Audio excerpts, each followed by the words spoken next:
فکر میکنی بامیه فقط برای خورش خوبه؟ این گیاه یک سلاح مخفی علیه ریزش موه. ویتامین C داره که کلاژن سازی میکنه. بی کمپلکس داره که تقویت کننده ریشه موه. آهن و روی داره که از نازک شدن موهاتون جلوگیری میکنه. 3 عدد بامیه تهیه کنید. الان هم که فصلشه، یه کمی بزرگتر باشه خیلی عالیه. قطعش کنید. داخل یک ظرف شیشه‌ای بریزید. 1 لیوان آب جوش بهش اضافه کنید. بذارید نیم ساعت تا 40 دقیقه بمونه.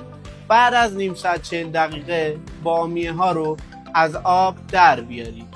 آب جوشتون به صورت ژله‌ای در اومده. 1 قاشق غذاخوری بهش شکر اضافه کنید.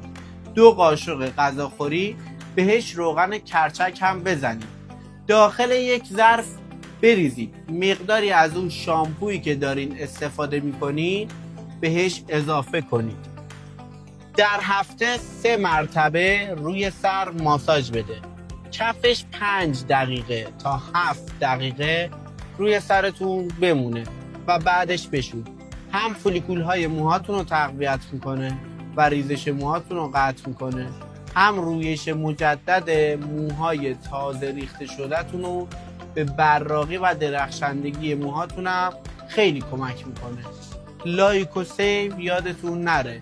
این پستمونم بفرست واسه اون دست دوستان که ریزش مو دارن.